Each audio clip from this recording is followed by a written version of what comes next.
गर्मियों की छुट्टियों के दिन चल रहे थे और मैं अपनी नानी के घर गया हुआ था। नानी के घर जाना मुझे बहुत अच्छा लगता था। अक्सर मैं और मेरा भाई नानी के घर रात को बाहर खेलते थे। वैसे ही एक दिन जब हम रात को खेलने जा रहे थे तब अचानक नानी ने हमें आज रात बाहर जाने से मना कर दिया। मैंने नानी से इसका कारण पूछा। नानी ने बताया कि आज अमावस्या की रात है और इस रात घर से बाहर नहीं निकलना चाहिए। मैंने नानी से इसका कारण बताने को कहा। तब नानी ने हमें पास के बस स्टैंड वाली गोविंद और दीपक की कहानी सुनाई। लगभग आधी रात हो चुकी थी और लगातार बारिश कम होने का कोई संकेत नहीं दिख रहा था। दीपक ने अभी अपना काम खत्म किया था और ऑफिस छोड़ने की तैयारी कर रहा था। जैसे ही वह बाहर निकलने की ओर बढ़ा, गार्ड गोविंद घबराती आंखों से उसके पास आया। गोविंद ने उससे पूछा कि इतनी देर क्यों हो गई।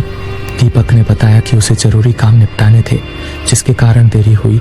उसने गोविंद को आश्वासन दिया कि वह अब घर जा रहा है।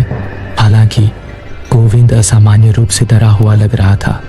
उसने उसे बताया कि आज अमावस्या की रात है तो तुम्हें ऑफिस में ही रुक जाना चाहिए।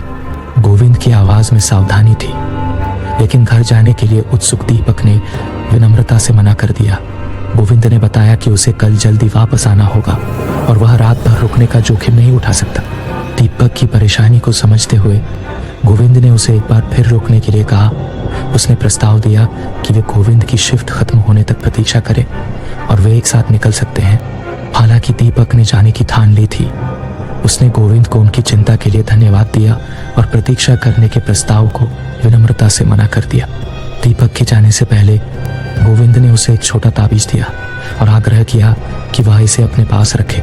गोविंद ने बताया कि यह एक सुरक्षात्मक ताबीज है जो उसकी दादी ने उसे बुरी आत्माओं से बचाने के लिए दिया था। पहले तो दीपक ने मना कर दिया क्योंकि वह इन सब बातों पर यकीन नहीं करता था, लेकिन दीपक ने ताबीज स्वीकार कर लिया और उसकी शक्तियों पर विश्वास करने से ज्यादा गोविंद के प्रति सम्मान के कारण उसे अपनी जेब में रख लिया। जैसे ही दीपक बस स्टॉप पर पहुंचा, भारी बारिश होने लगी। बादलों की गड़गड़ाहट ने भयावह माहौल बना दिया।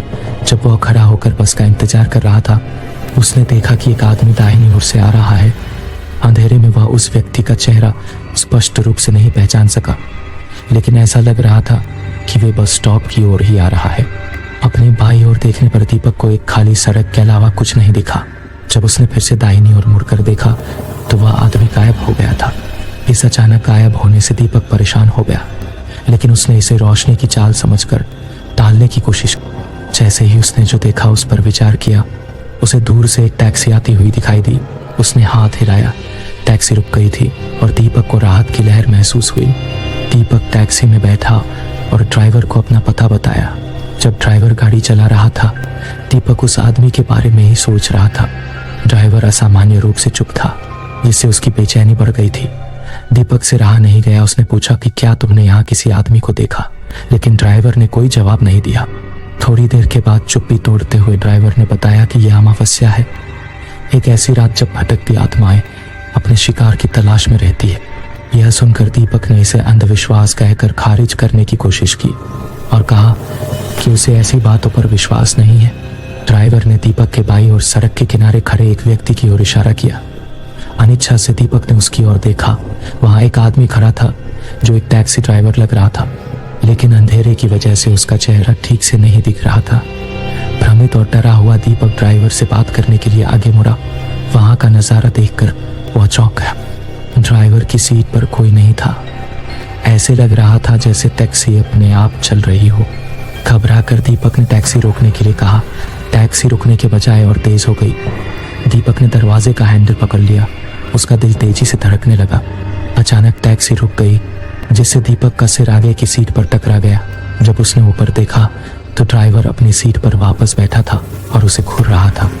ड्राइवर ने पूछा कि क्या वह ठीक है, और दीपक ने घबरा कर जानना चाहा कि ड्राइवर कहाँ गया था। ड्राइवर हैरान लग रहा था। उसने जोर देकर कहा कि वह पूरे समय वहां था और सुझाव दे रहा था कि दीपक चीजों की कल्पना कर रहा था। दीपक ने अभी भी कांपते हुए किराया चुकाया और टैक्सी से बाहर निकल गया। जैसे ही वह अपने अपार्टमेंट की इमारत की ओर चला, उसके मन में भ्रम और भय दौड़ने लगा। उसने अपनी जेब की जांच की और सुरक्षात्मक ताबीज पाया, जो अब गहरे काले रंग में बदल गया था। इसके परिवर्तन ने उसकी बढ़ती बेचैनी को और बढ़ा दिया। अगली सुबह दीपक को एक सहकर्मी का फोन आया। पिछली रात सुरक्षा गार्ड गोविंद का एक्सीडेंट हो गया था। एक टैक्सी ने उसे टक्कर मार दी थी और उनकी वहीं पे मौत हो गई।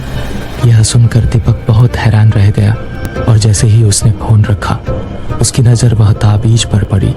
उसे यह एहसास हो गया था कि कल रात गोविंद की तावीज़ ने ही उसकी रक्षा की थी।